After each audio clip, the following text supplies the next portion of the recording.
Cora Whitfield sat alone at her sister's wedding. Table for 8, 7 empty chairs. One of them had been her fiancé's 6 months ago, before he decided her sister's maid of honor was more interesting. One had been her best friend's, who'd sided with the ex and stopped returning calls. The others? Family members who'd found better tables, better company. So Cora sat alone at the Donovan Lansing Hotel on Newbury Street, watching her sister dance with her new husband, watching couples spin across the floor, watching everyone be happy except her. Then the band started playing the song, her father's song, the one he used to dance to with her mother before he died, and Cora felt the grief crack open fresh. She stood to leave, to escape to the bathroom, to cry where no one would see, and a man appeared in front of her. Tall, dark suit, navy blue, perfectly tailored, composed, controlled, handsome in a way that felt dangerous. "Excuse me," he said, voice low, smooth, "but I couldn't help noticing you're sitting alone." "I'm fine, thank you. And that this is your father's song." She froze. "How did you—" "I own this hotel. I make it my business to know about the weddings we host. Your sister mentioned the song choice was for your late father." He extended his hand. "Would you dance with me?" It seemed wrong for his daughter to sit through his song alone. She should have said no, should have politely declined, should have done anything except take his hand. But the grief was too heavy, the loneliness too sharp. So she let him lead her onto the dance floor, and didn't realize until 3 songs later that the mysterious stranger who'd asked her to dance owned more than just the hotel. He owned half of Boston, and he'd just decided he wanted to own her heart too. This is the story of a woman who sat alone at a wedding, and the billionaire hotel magnate who refused to let her stay that way. His name was Alexander Hunt. She didn't know that yet, just knew that he could dance, really dance. Not the awkward shuffling most men did at weddings. Actual dancing, leading with confidence, making her feel graceful even though she was crying. "I'm sorry," she said after the first song ended. I'm not usually this much of a mess." "You're not a mess, you're grieving." His voice was gentle. "How long has it been?" 2 years. But some days it feels like yesterday. It always does. Something in his tone made her look up. "You've lost someone." "My mother, 5 years ago. I still hear her voice in my head telling me my tie is crooked." Cora smiled through tears. "My dad used to tell me I was overthinking everything, that I needed to feel more, think less." Sounds like he was wise. He was. And I miss him every day. The band started another song. Alexander didn't let go of her hand. "One more?" She should have said no. Should have thanked him and gone back to her table. But she said yes instead. 3 songs became 5. 5 became 7. Somewhere around song 4, they stopped dancing and started talking.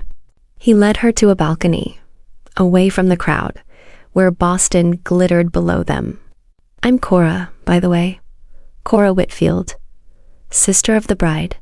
Alexander Hunt, owner of the hotel, and several others." Several? 18 properties across North America. But this one's my favorite. It's where my mother and father got married. That's lovely. It's sentimental, not a quality most people associate with hotel moguls. Maybe they're not looking close enough. He smiled. Maybe. They talked for an hour. About loss, about family, about the weight of other people's expectations. "My sister got married today," Cora said, "and everyone keeps asking when it's my turn, as if losing my fiancé 6 months ago wasn't humiliating enough." "He left you?" "He left me for her maid of honor at our engagement party." She laughed bitterly. "So I've been sitting alone at this wedding watching him dance with her at a different table. It's been fun." Alexander's expression darkened. "He's here? At your sister's wedding?" "My sister felt bad not inviting him. They're friends first, so yeah, he's here. With her." "That's unforgivable." "That's family." Cora looked out at the city. Sorry, you asked me to dance, not listen to my sob story. I asked you to dance because you looked lonely and because no one should sit through their father's song alone. But I'm staying because... Because what? Because I haven't had a real conversation with someone in months, maybe longer. And talking to you feels... easy? Yes, easy. They looked at each other, and something shifted. The wedding ended at midnight. Alexander walked Cora to the lobby. Thank you for tonight, for the dancing, for listening. Thank you for reminding me that weddings can be bearable. She smiled, only barely. Cora, he stopped. Can I see you again? I don't think that's a good idea. Why not? Because you're... She gestured at him. The expensive suit, the hotel around them. You're Alexander Hunt, billionaire hotel owner, and I'm a 4th grade teacher who lives in a 1-bedroom apartment in Somerville. We don't exactly run in the same circles. I don't care about circles. You should, trust me. This, tonight, was lovely, but it's not real life. Real life is messy and complicated, and what if I want messy and complicated? She looked at him. You don't even know me. Then let me get to know you. Dinner, tomorrow night. No expectations. Just 2 people who had a good conversation, continuing it. She should say no, but she'd said yes to dancing, and it had been the best part of a terrible day. Okay, 1 dinner. 1 dinner, he agreed.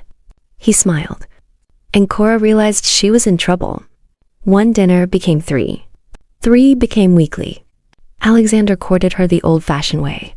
Flowers delivered to her classroom, handwritten notes, dinners at restaurants she could never afford. But Cora started noticing things. The way he'd check his phone during dinner, apologize, answer emails. The way he'd go quiet sometimes, distant, like he was behind glass. Are you okay? She asked one night after he'd been silent for 10 minutes. Fine, just work. You say that a lot. Because it's true. Alexander, I'm here, aren't I? Having dinner with you instead of working? Physically. But mentally, you're somewhere else. He set down his wine glass. I'm not good at this. At what? At being present. Letting someone in. I've spent 10 years building an empire. That requires focus. Compartmentalization. Not... He gestured between them. This. Then why are you trying? Because you make me want to be better at it. His voice was rough. But I don't know if I can be. It was the first crack in his perfect facade. And Cora saw what was underneath. Loneliness. Fear. A man who'd built walls so high he'd forgotten how to climb down. It's just my sister and my grandmother. They're terrifying. I was going to say particular, but terrifying works. The estate was in Brookline. Old money. Real wealth. Cora had worn her best dress, a navy blue shift she'd bought on sale. The Cora's vas on my speech. Eleanor's made my speech out. She realized her mistake the moment Victoria Hunt opened the door. Wearing something that probably cost more than Cora's monthly rent. You must be Cora. Victoria's smile didn't reach her eyes. How lovely. Come in. The house was a museum. Art on every wall. Furniture that looked too expensive to sit on. Alexander's grandmother, Eleanor, was kinder. You make him smile. I haven't seen that in years. He makes me smile too. Good. Eleanor patted her hand. Don't let Victoria intimidate you. She intimidates everyone. But Victoria was just getting started. So, Cora, Alexander mentioned you're a teacher? 4th grade. Noble. Public school? Yes. That must be so rewarding. Working with children from... She paused delicately. It is. And the salary? I've heard teachers are terribly underpaid. Victoria, Alexander's voice was sharp. What? I'm just making conversation. She smiled at Cora. I'm sure you're very fulfilled. Not everyone needs wealth to be happy. Cora's hands clenched under the table. No, not everyone does. Although Victoria sipped her wine. I imagine dating Alexander changes things. The restaurants, the hotels, the lifestyle, it must be quite an adjustment. I'm adjusting fine. I'm sure you are. Victoria's smile was razor sharp. You know, Alexander's last girlfriend was lovely. Margot Sinclair? Old Boston family. They were together for 4 years. We all thought he'd propose. Alexander's jaw tightened. Victoria, enough. I'm just saying, Margot understood this world. The expectations, She looked at Cora. Cora stood. Excuse me, I need some air. She fled to the terrace. Alexander found her 5 minutes later. I'm sorry. Victoria can be cruel, elitist, determined to make me feel like I don't belong. All of the above. He moved beside her. She's protective, in a deeply misguided way. She's right, though. About what? About me not understanding this world. About, Cora gestured at the estate. About all of this. You belong wherever I am. Do I? Because your sister clearly disagrees. And honestly, I'm starting to wonder if she's right. Cora, I should go. This was a mistake. She left before he could stop her. After the family dinner, Alexander pulled away. Not dramatically, but noticeably. He still called, still sent flowers, but something had changed. He was more guarded, more distant, like he'd remembered why he kept people at arm's length. Cora felt it, but didn't understand it. 3 weeks later, she confronted him. They were at his penthouse. He'd been working through dinner again. What's going on? Nothing. I told you. Work is bullshit. She closed his laptop. You've been pulling away since the dinner with your family. Did Victoria get to you? Did she convince you I'm not? This has nothing to do with Victoria. Then what? He stood, moved to the windows. I told you I'm not good at this. At letting people in. You were doing fine before. Was I? He turned to face her. Or was I just pretending? Playing at being someone who knows how to be in a relationship when really He stopped. Really, you what? Really, I have no idea what I'm doing. And I'm terrified I'm going to hurt you. So you're hurting me preemptively? That's your solution? I'm protecting you. No, you're protecting yourself. She crossed to him. What are you so afraid of, Alexander? He was quiet for a long moment. I was engaged 6 years ago. Cora went still. What? Her name was Margot. Victoria mentioned her at dinner. We were together for 4 years. I proposed, planned a wedding, thought, his voice was rough, thought I'd found someone who saw me. Not the money, not the business, just me. What happened? She left. 3 months before the wedding. For a hedge fund manager with a bigger portfolio. He smiled bitterly. Alexander, I swore after that I'd never let anyone that close again. That I'd keep things simple, transactional, safe. He looked at her. And then you happened. And I don't know how to do this. How to trust that you're not using you. Yes? Cora's chest ached. Is that what you think? That I'm with you for your money? No. Maybe. I don't know. He ran his hand through his hair. I know you're not Margot, but I also know that you're a 4th grade teacher who can barely afford rent. And I'm this. He gestured at the penthouse. The words hung between them. Cora stepped back. You can't. What? You can't trust it. Not the way you want to. There's no proof I can give you. No test I can pass. You just have to choose to believe me or not. Cora, I love you, Alexander. I fell in love with you on that balcony when you told me about your mother. When you made me laugh through grief. Before I knew you had money or power or any of this. She gestured around. But if you can't believe that, if you're going to spend our entire relationship waiting for me to prove I'm like her, then we're already over.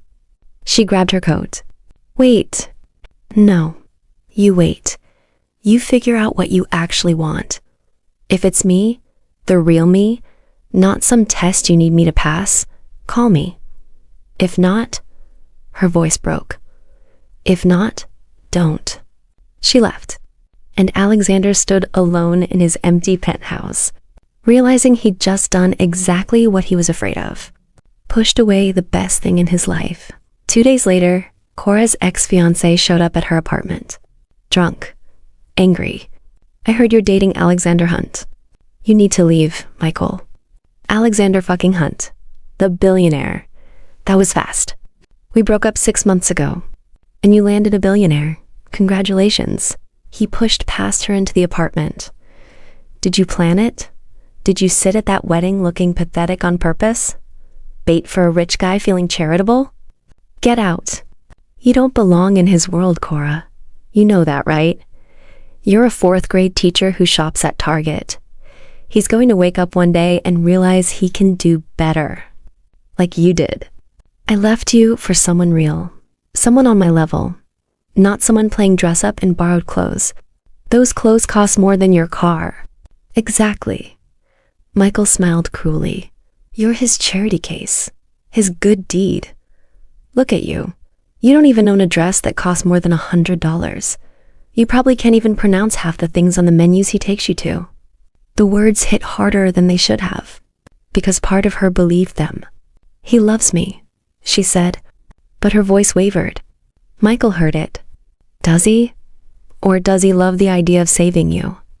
Of being the hero? He leaned closer. How long do you think that lasts? 6 months? A year? Eventually, you'll just be you, and that won't be enough anymore. The door opened. Alexander stood there, and his expression was ice. Get out. Michael turned, saw Alexander, paled. You were just leaving. Alexander's voice was deadly quiet. Before I call the police and have you arrested for trespassing and harassment. Cora and I were just talking. You were drunk and verbally abusing her in her own home. Leave now, or I make one phone call and you spend the night in jail. Michael looked at Cora, at Alexander. Left. The door closed. Silence. How much of that did you hear? Cora asked quietly. Enough. Then you heard him say, I'm your charity case. That I don't belong. He's a bitter drunk who lost the best thing in his life and is trying to drag you down to his level. Is he wrong, though? Alexander crossed to her. Yes, he's completely wrong.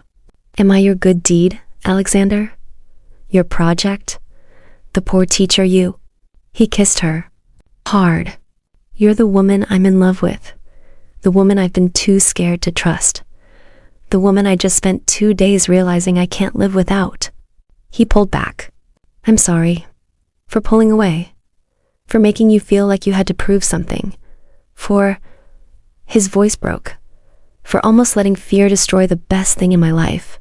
Alexander, you were right. I can't have proof. I can't test you. And I'm choosing you. Every day. Even when I'm scared. Tears spilled down her cheeks. What changed? You left. And I realized Margot walked away from me. But you walked away because I wasn't giving you what you deserved. There's a difference. He cupped her face. Margot wanted what I could buy her. You want me to be brave enough to actually feel something, to let you in, to be human instead of just successful. Can you do that? I don't know, but I want to try. With you, if you'll let me. She looked at this man, who would ask her to dance when she was alone, who'd pulled away because he was scared, who was choosing brave now. Okay, she whispered. Yeah, we try, together. Messy and complicated, and he kissed her again. I love you. I love you too. Then next Sunday, Alexander insisted Cora come back to the estate. I'm not ready. You don't have to be ready, but I'm not hiding you from my family. Not anymore. Victoria opened the door, looked at Cora. You came back. Alexander insisted. Good. Victoria stepped aside. Come in. We need to talk. Cora and Alexander exchanged glances. They followed Victoria to the study. "I owe you an apology," Victoria said without preamble. Cora blinked. "Era was cruel at dinner. Deliberately. I was trying to scare you off." "Why?" "Because I watched Margot destroy him. Watched him close off for 6 years. Become this efficient, emotionless businessman who only cared about profit margins." "Of what?" "Of you doing the same thing she did. Of him opening up just to get destroyed again." Victoria's voice softened. "But I was wrong. You're not her. You left when he pulled away instead of staying for the money. That's not something she would have done." She extended her hand. "Truce?" Cora took it. "Truce. Good, because grandmother won't stop talking about you, and it's exhausting hearing about that lovely teacher every Sunday." Cora laughed, and Victoria almost smiled. They got married at the Donovan Lansing Hotel. Same ballroom where they'd met. Same song her father used to dance to. Alexander danced with her just like he had that first night. "Do you remember?" he asked. "Remember what?" "You said I owned the hotel, but that wasn't quite right." "No, I owned the building, but you owned the moment. You owned me from that first dance." She smiled. "That's very sentimental for a hotel mogul." "I told you, I'm sentimental about this place. It's where my parents got married, where I found the woman who taught me how to feel again. You found her sitting alone at a wedding table. Best decision I ever made, asking you to dance. Best decision I ever made, saying yes, and then saying yes again when you figured out how to deserve it." He laughed. "Was that a dig?" "Absolutely. You earned me. Don't forget it. Never." They danced while Boston glittered around them, while Victoria watched with genuine warmth, while Eleanor smiled knowingly. While their story, the one that started with grief and loneliness, became forever. Not because it was easy, but because they'd both chosen brave. She sat alone at her sister's wedding. He saw her when everyone else looked away. But falling in love was the easy part. Learning to trust, to be vulnerable, to believe that love could be real, and not just another betrayal waiting to happen. That was the hard part. And they almost didn't make it. But sometimes the best love stories aren't about perfect people finding each other. They're about broken people, choosing to heal together.